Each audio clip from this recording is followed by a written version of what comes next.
I feel like when I listen to the Dare, I mean, he's genuinely very good. Like I saw his DJ set recently. I mean, I feel like I listened to some of his songs kind of ironically because they're just so outrageous. Just like the lyrics that he's saying, like I like girls who do drugs, and just the way he's singing it is like so absurd. I kind of do that with like early 2000s music. Like once in a blue moon, I'll like front to back the first 50 Cent album and I'll be like, it feels so good on my ears. I'm like too old for this. Like I'm too old for this, but it feels so good.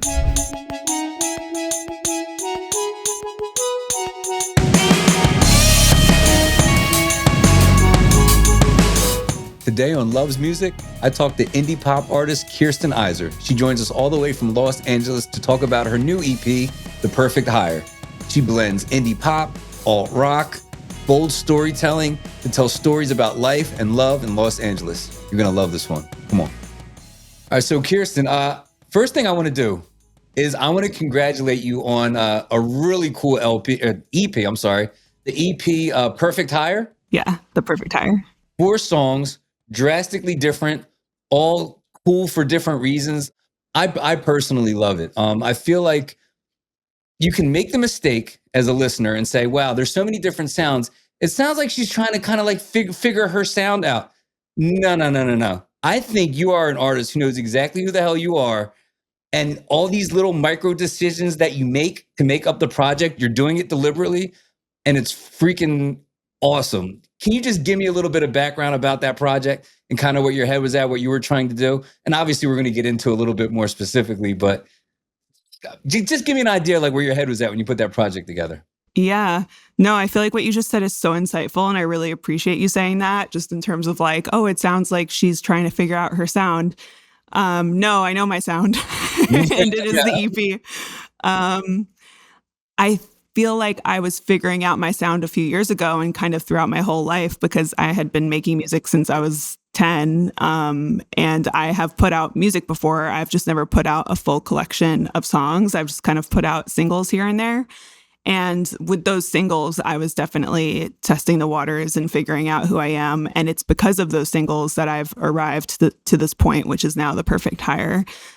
So yeah, you could say that the title track is like an acoustic, more folky songwriter song. And then the song, The Messenger is more indie rock or emo rock even. But at least to me, there is still a cohesion there. There's still something that is binding it all together. You hear guitars in every single song, doesn't matter what form they're in. And it doesn't matter if it's an acoustic guitar or an electric guitar, there's going to be a guitar there. My story, my style of songwriting. Most of my favorite artists are artists who have like their set genre, whatever that is, but doesn't mean all their songs sound the same. Like you can still have, an acoustic track and then a more electronic track, whatever it is. That's what makes it interesting to me. So I think they all sound like what I want to go in the direction. Yeah, what makes an artist brilliant is to be able to, that you present things that I've heard before in a way I haven't heard it before. And what I mean by that is, say in the title track, it'll start out. And if you were like, oh, this is a song that I am demoing for Taylor Swift, for the first 10 seconds, it might sound like that. And then you just do something completely different, like in You, right? You is like an awesome, more ambient, like ethereal song. Sounds more indie pop, maybe like almost like a Warpaint tune or something like that. Warpaint, Wolf Alice. And then you do this thing like in the pre-chorus where there's a sludgy, like distorted guitar playing the same track as a melody. And then it goes into the chorus and you never hear the guitar again until the very end of the song, And it's like that was a decision. Like that was a choice that you did and just made it interesting, How involved were you in the, and obviously you're a songwriter, but how involved were you in the production as well? Oh, fully involved. Yeah. The whole EP was done by me and my co-producer, Randall Belcafine. It was just the two of us. So yeah, every decision that you called out was intentional. We thought everything through. That's one of the things that I love about working with Randy and why we decided to work together is because he showed me how to be so intentional with all of those decisions. So it was really 50-50, truly. Like there were some times when I would tell him, I have this very specific exact idea and this is what it needs to sound like. And he'll be like, okay, got it. And then there was other times where he would present an idea and I would either be like, yes, no, whatever. But I feel like we were very quick like that. Like we work very quickly. Like it's just two of us in the room. And then we start doing stuff. And then we're both just like, yes, no, no, yes, you know. Right. And we think through everything a lot. It's like The Messenger, for instance, that actually was a completely different song before it became the version that it is now. And I had to live with that previous version of it for a second. And then I came back to Randy and I was like, do you feel like this is cohesive with the rest of the EP? Because the rest of the EP was done at that point. And he was honestly like, no. So we like really thought through everything and then like redid the whole thing. And so it was a lot of that. Yeah. How hard is that once you're like on hour 5 or 6 of the tune and you're like, yeah, this isn't it.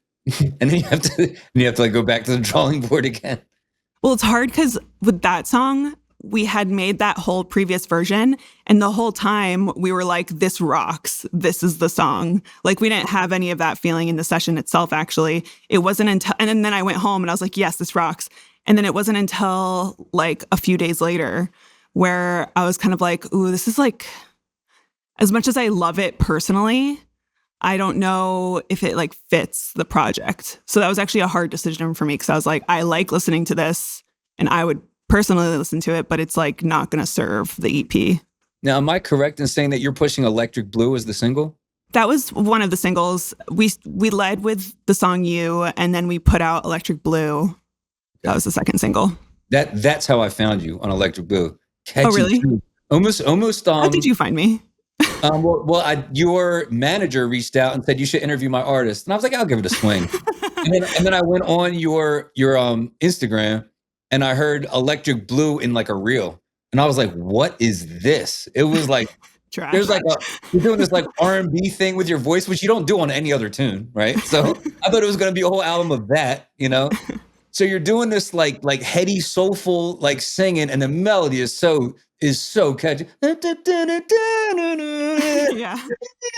You know, I'm like, yeah, give me another album of that. And I was like, all right, now I got to meet this girl. All right, so I reached out, and then she connected us. And you expressed interest in the pod, and then we had a conversation.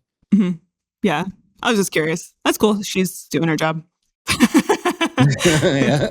Good. So yeah. Obviously I'm a fan.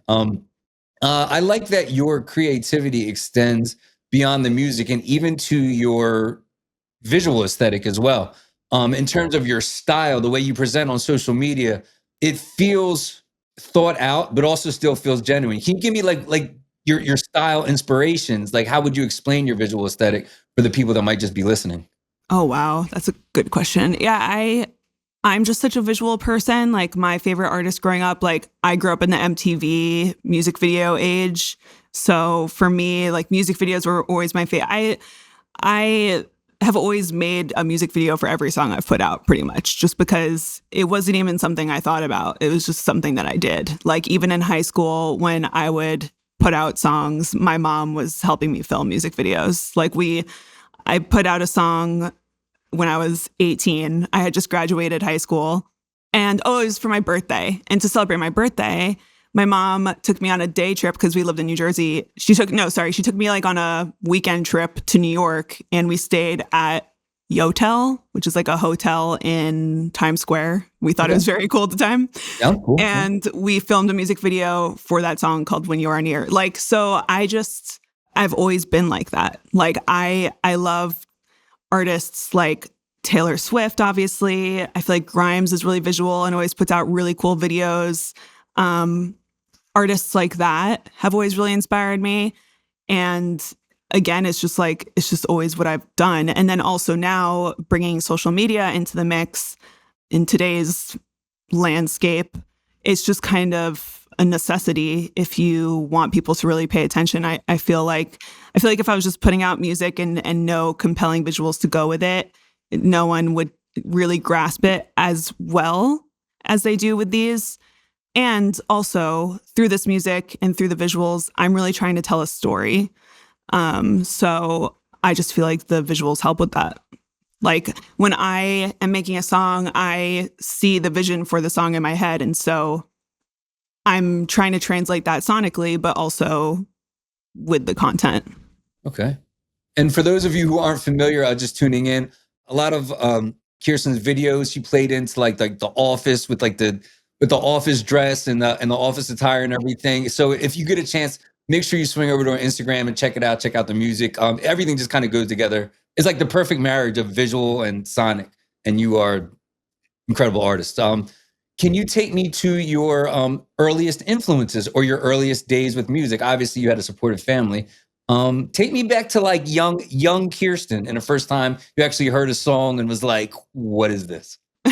Yeah, my taste was all over the place. So my parents were blasting a lot of David Bowie, Rolling Stones, Pink Floyd, Tears for Fears, kind of stuff like that in the house, a lot of rock.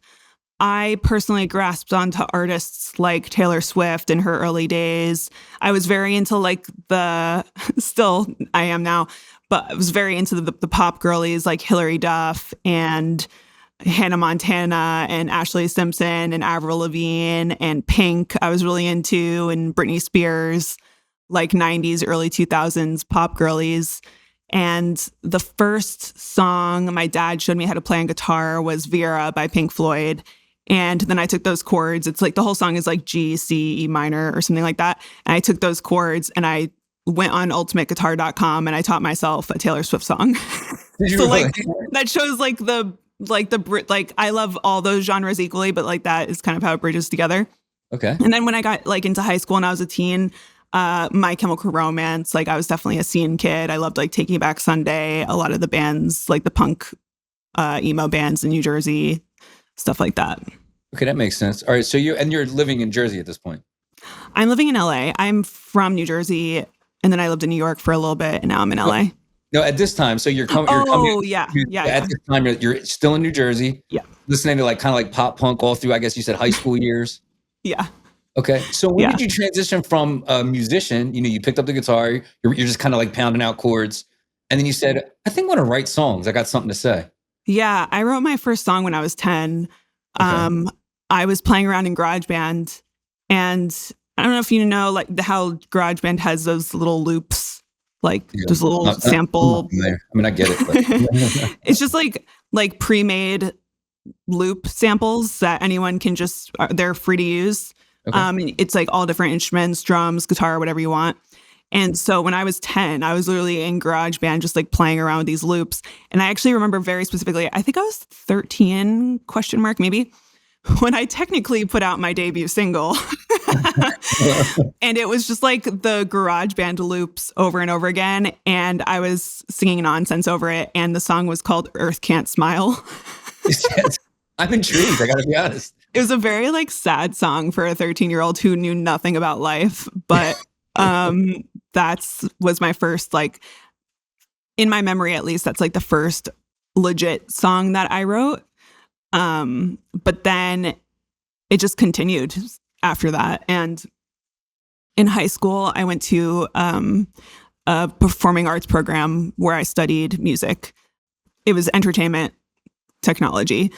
And so that was music and video. And that's like when I became really prolific, was in high school, because I was studying music. So all of our projects were music based. And then also I just had nothing else to do in life because I was in high school. So I would just go home and go in the basement and just like, that's what I did. Like some people would play video games or read books or whatever. I would just go make music because that was just like fun for me. That's so cool. Yeah. And in high school, I wrote like albums and albums of worth of songs, like so much. Was there a shift between, all right, I'm writing songs, doing music, to being like, okay, I'm going to be like a legitimate artist and present in a way that resembles more of a brand than say like there's somebody that writes music and then there's a brand? Yeah. You're clearly the latter. Was there a shift there to be like, all right, now I'm like, I'm going to knock down the door of the music business and like I'm here. Thank you for saying that. Cause like, again, with the topic of being intentional, like I am intentionally trying to build a brand. So if that's coming through even a little bit, that's means I'm doing a okay job. But yeah, that also kind of adds to your point about, like, I'm surprised that I haven't put out more music since I've been I was so prolific in high school. It's because I'm future proofing. Like, I want everything on the internet that I put out to be an accurate representation of who I am as an artist. Like, there's even 1 or 2 songs from a few years ago that you can find online that I don't feel accurately represent me. And it's still a little frustrating when people tell me that they are listening to that song. So I'm like, that's not who I am as an artist. But all that to say is that's why I've been really, for lack of better words, picky about what I release, because I want it all to be very, again, with the intentional word, but it's true. I want it to be very intentional. I want it to be very me. I want people to look back at it in 10 years and be like, no, that still is good. Okay.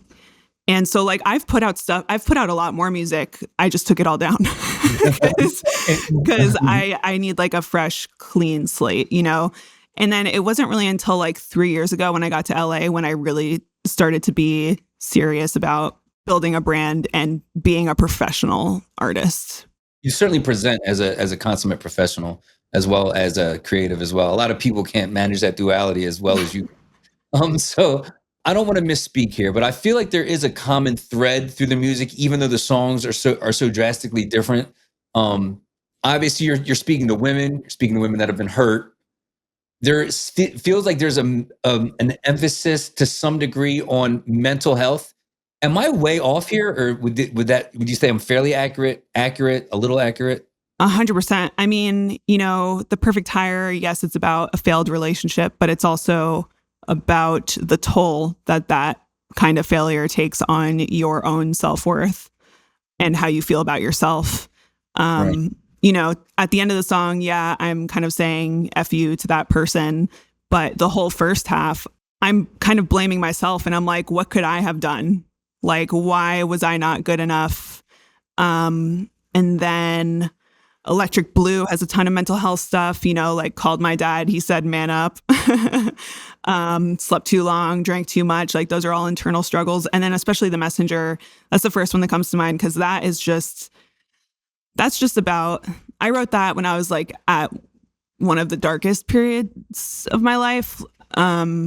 Just mentally, I was just feeling super jaded and nothing really mattered, to be honest. To me, that's what that song is kind of about, is just feeling very cynical and kind of like, why am I at a party and someone's asking me what my favorite song is or what my favorite color is, or they're trying to get to know me, because it doesn't matter, that kind of thing, which is not true. But in the moment when I wrote that song, that's how I was feeling. So yeah, I definitely care about that stuff. Right. Are they things that you still struggle with to some degree now, or? Totally. Oh my God. It would be sick if I just was oh, I'm healed now. Right. I never struggle anymore. No, it's definitely, I'm happy that actually, I was gonna say my dark days are behind me, but you know what? That dark time in my life was years ago, long time ago. I did have a pretty dark period in my life last year, so that was pretty recent. Not to be struggling artist, but I do feel that is part of just what my life is I am such a sentimental, deep feeling kind of person. So that means that I have a lot of love to give, and a lot of love for the people in my life and for life itself. I really, truly do love life. But I also have, it's high highs and low lows. I also have really low periods where I feel terrible about something or myself or life. And so I think that has made me very empathetic. And now a lot of people come to me when they are going through a dark period, because they know that I understand. And that is one silver lining to come out of struggling personally. But the only thing that is reassuring for me is just knowing that it's temporary. When I'm going through a really low low, even though it's hard to believe, I'm I've been through this before and I got out of it, and I'm going to get out of it again. Because I think the scariest part is just thinking that you're this is your life now, you're stuck like this. And then even when I'm happy, I'm I know I'm going to be sad again, and that's okay too, but I'm going to enjoy this. Yeah. while I have it. That's actually really good advice. I think one of the things that makes your lows so dark is that you take the temporary discomfort or the temporary condition and you extend it over eternity, right? Mm-hmm. Like, think about it, if you got really sad but you knew it was going to be over in an hour, I could probably handle it. Or if I knew that my heart was broken, but I'd be fine tomorrow morning, I'd be fine. But it's like, oh, I feel terrible now. I'm never going to feel better again. And that's kind of where you sit, and I think that's what makes it so hard. So you mentioning, and you glossed over it fairly quickly, but you realizing that it really is temporary. Whatever I'm going through is temporary. And that reminder, I think, is really helpful. Definitely. I actually went through a horrible heartbreak last year. 1 year ago, actually, I was like not in a good place. And even when I was like at my saddest, I told myself in the moment, and I'm proud of myself for this, I was like, you've been through this before. This sucks right now. It just sucks and it's going to suck. But there is a light at the end of the tunnel. Like, you are going to wake up one day and you're not going to feel this bad. Like, that's the only thing that got me through it, was just telling myself that. Yeah, I can relate to that. I mean, I think I don't know if it's an artist thing or if it's a personality thing, but it's like love hard, play hard, laugh hard, hurt hard, and it's like the downside of living like that is like you do get the high highs, but like when you get betrayed or you get hurt or you even make a mistake, it's like I feel like you feel it harder. Love hard, hate hard. Yeah, right. Right. Just kidding. No hate. Well, despite going through that, I feel like the message is still inherently positive. You don't do it in like a preachy way. You're like, this is what I'm going through. I see you going through that as well. And you're not alone. It's not like preachy positive. It's like I don't want to be preachy. No. Yeah. Nobody wants that. I just don't want people to feel like they're alone, Because when someone comes to me struggling, I can't express like how much I understand. Right. You know what I mean? I just get it. So like, and I know what it feels like to be alone in those terrible moments. And if I can be someone who makes someone feel less alone during that moment, then like, that's what I'm going to do. Well, you have lines like that in your songs. Like you'll write these complex songs and the instrumentation might be either complex or kind of like sophisticated in its arrangement, but then you'll have like very very cutting lyrics, right? Like and would you say in one song, I should have worked longer, I should have been smarter, I wore a shirt that was shorter or something, a skirt that was shorter, which is something, what's that? The lyric I'm talking about, right? Yeah. The lyric is, I am so sorry for butchering your lyrics. No, I love like, this is like, not to like make this about gender, but I'm like, this is the man's perspective. I should have made my short shorter. It's fine. I'm not mad. No, the sentiment's exactly the same, but the lyric is, should try to morph into the things you like, should have been smarter, could have worked harder, I should have worn something tighter. Something tighter, right? So like there right now, you're in LA. There is a 22-year-old girl in Georgia somewhere that hears that and is like, she sees me. That's brilliant. That's the kind of music that heals. Right? Yeah. So I didn't mean to make this conversation so heavy, but I just think what you're doing is cool. So you went from you listening to pop punk in New Jersey. When about did you move to LA? At like what point of your progression? Late 2021. Okay. Oh, so you've been out there for about 4 or 5 years? Yeah, coming up on 4. Whoa. Yeah. Crazy. So now, were you like working, studying? What were you doing in the midst of that, or are you just doing music full time? Like you had like the New Jersey to LA, like the movie, like in the movies, you leave and then you leave the East Coast. Yeah, hop off at LAX. Yeah, with my dream in my cardigan. Yeah. No, I wish it was like that. I've always had day jobs, and that's partly why. Also, it's taken me so long to like release a body of work because of that. Like I've always had 9 to 5s. I have a 9 to 5 right now, which I love. It's like also my dream job. But yeah, I was working when I moved to LA. I was at a PR agency working for audio brands. So I was doing PR and influencer marketing in the music space, in the audio space. Okay. So it's all aligned. Yeah. You, all right. So tell me, who are you listening to now that like really inspires you? Somebody that came out like recently. You were to like leave the podcast now and they'd take a 20-minute car ride. Like, what are you putting on? Myself. Yeah, listen to your own music. I do listen to myself a lot. Which I actually posted this on Threads a few weeks ago. I was like, is it weird or like narcissistic that I love listening to myself? And several people responded being like, no, it just means that you're making the music that you want to hear. Right. As you so I was should. like, that's cool. But in addition to myself, Caroline Polachek is the first person that came to mind. I feel like she's one of my like leading modern inspirations. I also love the new Addison Rae album. Okay. I love Alex G. Nilüfer Yanya. I love The Dare. Rachel Chino Riri. I don't know if I'm saying that correctly. King Princess, her new single's awesome. Big Thief. Jack DeMeo. I was about to bring it. R.I.P. KP. Yeah. King Princess. How good is that song? It's so good. I heard this for the first time yesterday. I'm like, what is this? Yeah. It's vibey. Have you seen the video? No, I haven't seen the video. Oh, speaking of visuals, yeah. Like I see, that's like the first thing I did is I like went to go look up the music video, and it's so sick. Really? All right, it's I'm doing really that. Cool. That's what I'm doing when I'm done recording the podcast. I'm gonna go watch the new King Princess video. Yeah. So who's your Take My Money band? Right? They're coming to town. Doesn't matter how much it costs. I have to be in the building. Well, someone who actually just did that to me was Lady Gaga. Yeah. So expensive, but totally worth it. She's coming to Madison Square Garden, but not Philadelphia. I'm like, are you kidding me? That's lame. Yeah. Right. Well, she'd be fun going to New York for. Yeah. Well, she's also a New York girly, so I love like Gaga and Addison Rae and like pure pop like that. And then I also like have my alternative indies and like Big Thief, Caroline Polachek sides. Well, Caroline Polachek is like a perfect balance between indie and pop, which is why I think I like her so much. But I'm digressing. I'm really like all over the map in terms of genre. My money artist would be Gaga because she just took all my money. So you saw her on this last tour, like the I've never seen her before.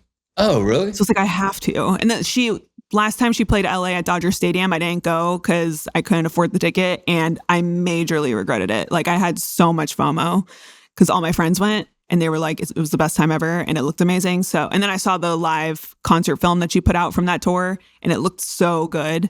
So I was like, next time she's here, whatever it is, I'm doing it. And I did. Yeah. I saw her in 14, but I wanted to see her on this last. So I think her last album that just came out is as good as anything she's put out. Agree. It's so good. Wait, what era, like what album did you see? It was a Bad Romance tour. So I think it was like 13. Oh my God. Mm-hmm. Yeah. That's a good one. Really good. I had like side stage tickets, so it wasn't like that like straight on like perfect vantage, but it was in a suite. It was nice. It was good. Yeah, not like a rich person suite. Don't get the wrong idea. It was like the like in like right above the 100 level. Yeah, that's a great concert experience for a young person. Wow. Yeah. So all right. So is there any kind of music like a guilty pleasure or like an artist that's, if people heard that you liked them, they'd be surprised? Like it would kind of catch somebody off guard if they got in your car and it was playing?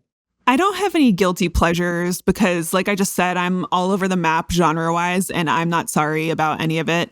I think like maybe, I don't think people would be surprised by this, but like, I feel like when I listen to The Dare, he's genuinely very good. Like I saw his DJ set recently, and I was like, this is actually he's a really good DJ, respectfully. But like, I feel like I listen to some of his songs kind of ironically because they're just so outrageous and like so, I don't know, like MySpace era, and like just like the lyrics that he's saying, like I like girls who do drugs, and just the way he's singing it is like so absurd. I kind of do that with like early 2000s music. Like I try to listen to like introspective music. I'm like an alt rock guy, but like once in a blue moon, I'll like front to back the first 50 Cent album, and I'll be like, it feels so good on my ears. I'm like too old for this. Like I'm too old for this, but it feels so good. Why is every song still hit? You know? Yeah. Yeah. No, I feel like even if I was like, even some Nickelback songs are good, and I will say that. Oh yeah. Like if I was listening to a handful of songs that are great. Yeah. Yeah. Yeah. Like if you handed me a Nickelback ticket, I'd thank you and happily go to that show and have a great time. Totally. Yeah. We need to stop. We need to stop Nickelback hate, folks. Some friends in my circle love Creed. Like when Creed comes on, they like go hard, and I'm like, cool. Yeah. He got songs. Yeah. So what's the next step for you, right? The EP just dropped this week, right? So this is Yeah. yeah. So if you're listening, you'll be listening to this 2 weeks after the EP's been out. Like what are the next steps? I feel like you probably have a very elaborate plan here. Yeah. So speaking of mental health, I did have a small mentee B yesterday, mental breakdown, mentee B, yesterday, just because I was like very overwhelmed. Because historically, I have put out singles and then I put so much into the promotion leading up to the single that once it's released, I kind of disappear. And that's not good. If you disappear, like, because I think like I have this mentality where I'm like, oh, this song is my end all be all. If the world doesn't listen to it on the first day it comes out, then the world didn't like it. And now I have to move on. When in reality, and again, in like this current social media landscape, it's like, no, you really do just have to post a song over and over and over again to get more people to see it. So this is my long-winded way of saying I am being very firm about like the post-release planning of it all. And I do have a plan. And I have a lot of content lined up for the next couple of weeks. I just want to not disappear this time. And I want to kind of like stay top of mind for people. And I just don't want to like have put so much work into the CP and have these songs that I really, really believe in and just like not put the work into promoting them that they deserve. So yes, it's a lot of social media content. And then I'm hoping to release maybe some new music, like end of summer-ish. And then, yeah, maybe another project, but I'm getting really ahead of myself. There's just like so many ideas for content and continuing to like community builds locally in LA and play more shows and stuff like that. So definitely I just want to be active and like consistently doing stuff, you know? While preserving your own mental stability and health at the same time. Nothing more important than, taking care of you. But yeah, it's great. I mean, I'm rooting for you. Will you find yourself, do you think, doing any touring, or do you think you want to kind of focus on recording? How do you manage, live shows plus doing all the other due diligence? Yeah, I would love to tour. I think that, I think most of the shows I've played since moving to LA have all been in LA, which is great. But playing in LA is very difficult because you're really just trying to get your friends out there. Whereas, if you're playing other cities, you're kind of hopefully the hope is that you are meeting new people and expanding that. So I really want to do that, but there's also tons of downsides. Like touring is really expensive, especially for an artist like me, but also all artists. And both me and my manager have full-time jobs, so that would like require figuring that out. So I think as much as I want to do that, realistically, the current game plan for me is to just rely more on content and releasing new music. So getting back in the studio and I think I was so surprised to learn, which sounds so silly. This is like not a groundbreaking thought, but unfortunately one that I just recently had. But it's like, I learned that if the writing is good and like the song is truly substantial, I don't want to say it's like easier to promote, but like for lack of better words, I think people grasp onto it more, because I'm not going to like call anyone out, but like, I don't know if you've ever like gone on social media and have seen someone promoting the heck, I don't know if I can curse, promoting the heck out of a song that's not good. And so that song's not going to probably take off because it's not good, even though they're promoting it a lot. This is my really long-winded way of saying I just want to focus on making really good music. Right. And I don't know, maybe I'm being naive, but like I think that just making sure that the music there is first before anything else, promoting it in all the ways that are sustainable for me right now. And then I would love to play some shows, maybe just like, in other spots in California or nearby. So like not necessarily a full tour, but doing something in Northern California or doing a one-off like East Coast show, stuff like that. Yeah, that'd be cool. Yeah, feel free to do one in Philadelphia so we can come out and support you. I would love to. I love Philly. Yeah. Yeah, what you said about having a good song, it's interesting, right? I mean, after doing music forever, I know artists that have incredible songs don't really get traction. I know songs that I hear and I'm like, this isn't a good song. And I know I'm not going to be able to get away from it for the next like 3 or 4 months. Like there's just kind of like there's just songs you can't escape. And I was like, they're going to blow up. They're going to blow up off this song, you know? And then they do, you know?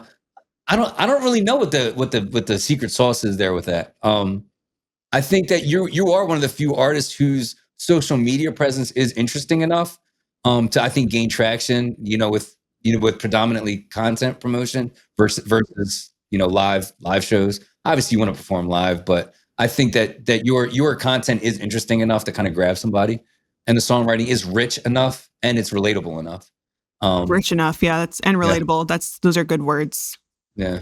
I think, but it's so funny. You passion and authenticity will take you a long way.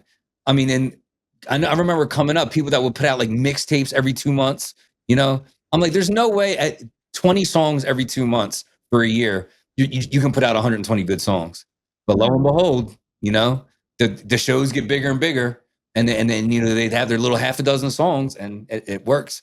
So yeah, I don't know. I don't know what the secret is there. That's what I mean about consistency, and like what I was saying before about how I feel like every song needs to be my end all be all. Like I'm trying to get away from that mentality a little bit and still keep everything really quality, of course, but because again, writing, but I believe that if I just consistently, this sounds like such a silly thought, like Doug Kirsten, but like if I just consistently make good music and stick to it, even if not every song lands, but just keep doing it, I feel like something has to happen eventually. And I'm talking like in years. Like I don't think like this, it could happen in 10 years, whatever. Like Chapel Roan, Pink Pony Club, that's like a 5+ year old song and it's just taking off. Like, not saying I'm going to be Chapel Roan, but like, I think just consistently doing it, even if it feels like no one's grasping it, and just being consistent, like eventually it has to stick. I agree. I mean, I think we all struggle with a little bit of perfectionism. I think it comes in varied degrees with most people. I know when I was doing music, I didn't really have the luxury of being able to spend a whole lot of time on a song. I was working 2 jobs plus trying to get in the studio once a week. So if whatever I finished in the studio that session, I'm like, the song's done. It just has to be done, you know? Whereas I have a brother who does music. He might spend 2 months on a song, but his music is like heads above mine. But then in 10 years of doing music, he has like maybe 24 songs, you know? So I don't know where the happy medium is. Is that something you struggle with a lot though? Like that perfectionism, like it's just not done. The song's not done. Definitely. Even though it's only 4 songs, like making this EP took a really long time. I mean, of course, because like, again, I have a day job and then my co-producer, Randy, like we're both very busy people. So like we weren't in the studio every day doing it. It was like very few and far between sessions and then like working on other songs in between it. But still, yeah, like each song on the EP took a few sessions each. I can imagine. So I think we found a good happy medium between, making it the best it could be, but also like learning to let go at a certain point. We definitely did that. So I think we did that well. Yeah. I think I am definitely a perfectionist, and because I have really high expectations of myself. So I want people to know that when they're buying into a Kirsten Izer song, it's going to be good. Like they have that trust there. But at the same time, keeping that in mind, I'm not so much worried about a song being like perfect and more about just having it be uniquely me. Right.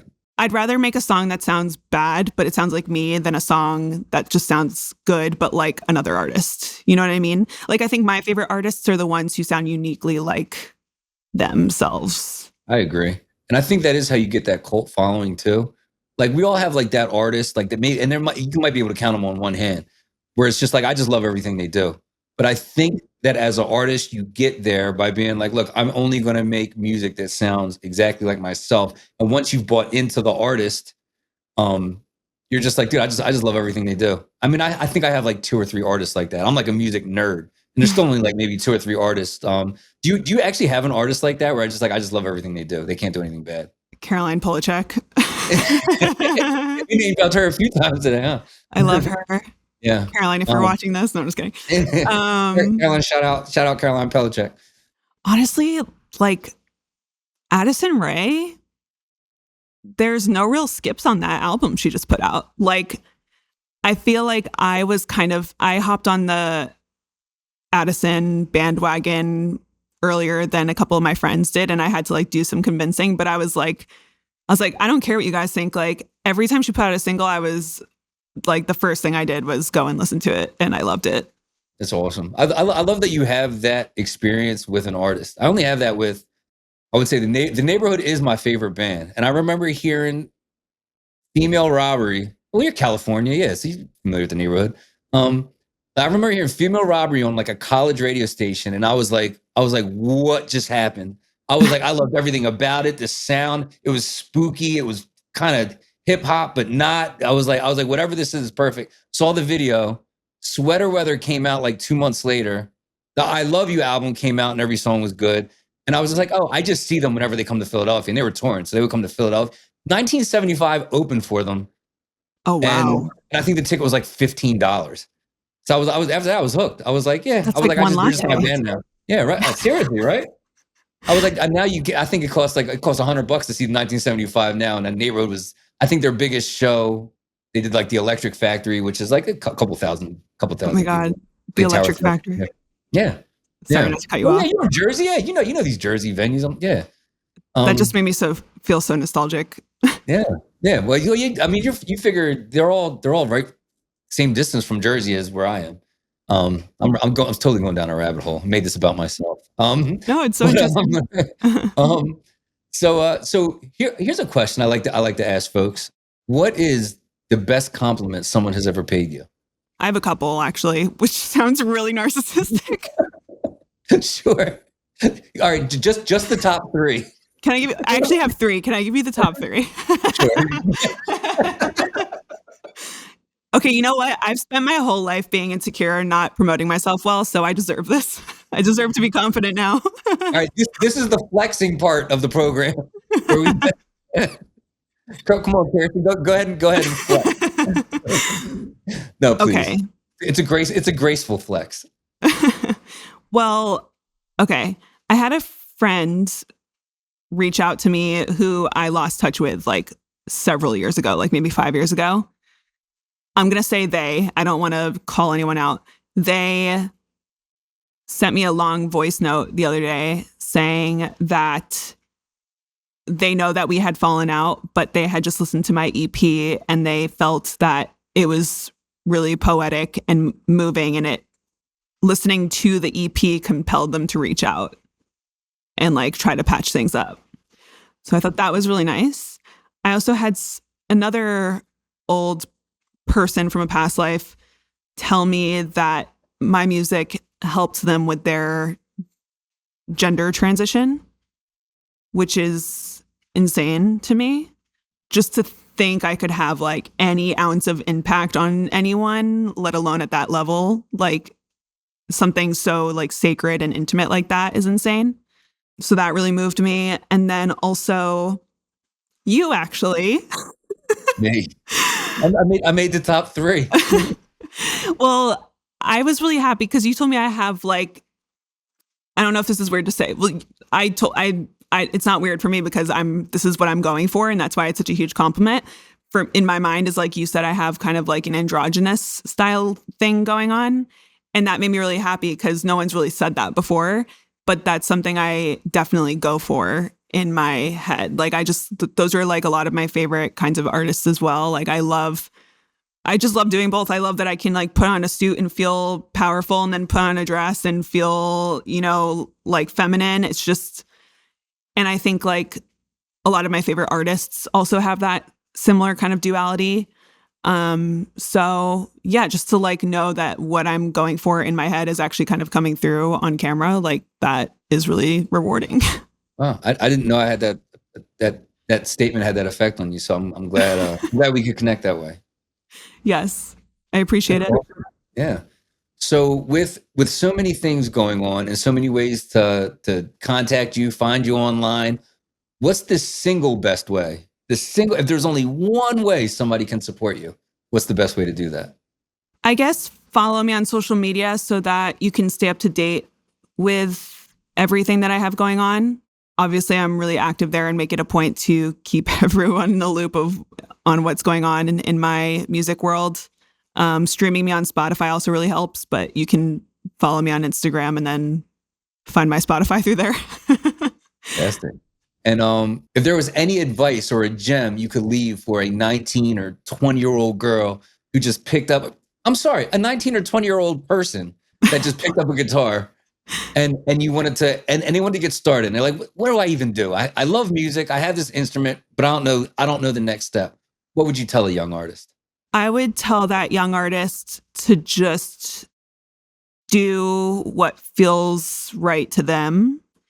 And if someone wants to help you, be open to it, but also follow your gut and follow your own intuition and taste and don't let other people's opinions color your own work. Because I let a lot of that happen for a lot of my music making. And it wasn't until I shut all those opinions out and just did what I felt was right until that's when I really started to feel like myself. And I wish I did that sooner. Kirsten, thank you so much for joining us here on Loves Music. I had a ball talking to you. I hope you stay in touch. I hope you're wildly successful. And if there's anything that we at the show here can do to support you, please, you have a friend out here in Philadelphia. Thank you so much. And thank you all for listening. Join us next week on Loves Music.